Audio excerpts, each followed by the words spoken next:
Avec le numérique, se déploie l'idée d'un monde où tout est à portée de main, de clics. En réalité, les différentes logiques de service, la non-interopérabilité des équipements, la complexité des technologies, créent un monde sans prise. Peu d'usagers parviennent à mobiliser toute la puissance qu'ils ont à leur disposition et à adapter leurs outils à leurs besoins. Beaucoup d'entre eux ont du mal à résoudre leurs problèmes techniques, sans parler de réparer les équipements en panne. On constate aussi que les équipements intelligents du foyer produisent plein d'informations dont les fournisseurs tirent le plus grand profit, mais sans rien retourner aux habitants. Pour défendre les droits des habitants et lutter contre l'exclusion dans les pratiques domestiques, les syndics de copropriété, les bailleurs sociaux, les associations de locataires et de propriétaires ont constitué un groupe d'influence peu commun. Ils ont défendu le développement d'infrastructures immobilières, réseaux locaux, entrepôts de données, de l'aide à domicile, réseaux d'installateurs. Ils ont aussi participé à la mise sur le marché à bas prix de 2 applications, Mesinfom et Programme Action. Cela a créé un véritable précédent en matière de relations de service. La première fois qu'on met son nez dans un entrepôt de données domestiques, on n'en revient pas de la quantité générée par un foyer. Avec l'application Mesinfom, on visualise les productions de données dans le temps depuis mon ordinateur perso. Mesinfom est une application dédiée à la visualisation, l'analyse et la combinaison de données stockées dans l'entrepôt. Elle sert aussi à partager des données avec des fournisseurs de services spécifiques et à en récupérer d'autres via une interface sécurisée.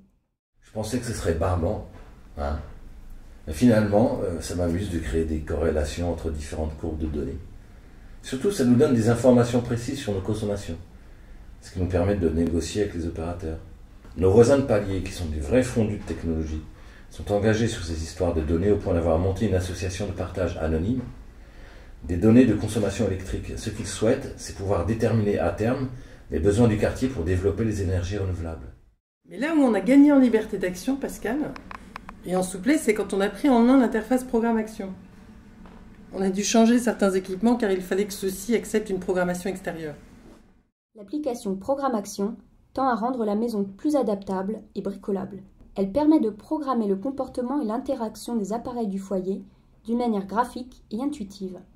On peut se contenter d'en programmer le déclenchement et l'arrêt, mais on peut aussi programmer des ambiances, combiner des informations ou inventer des parcours originaux. L'application est vendue avec une série de capteurs, de détecteurs et autres dispositifs.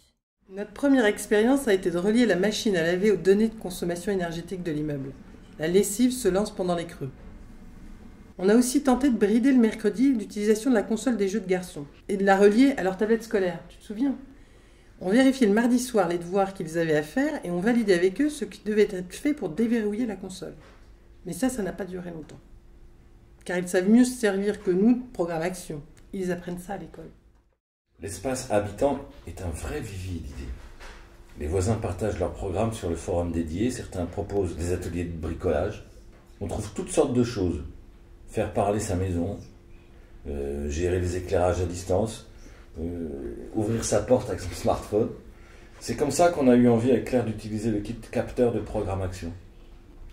On a posé des capteurs sur la porte d'entrée et des puces sur nos clés. La porte sonnait discrètement si l'un de nous sortait sans ses clés. C'était pas optimal, mais on a expérimenté. Bon, il manque toujours de l'outil miracle pour nous aider à retrouver exactement les contenus qu'on cherche. Reste à imaginer une appli pour nous aider à ranger, à trouver en même temps dans notre bazar physique ou numérique.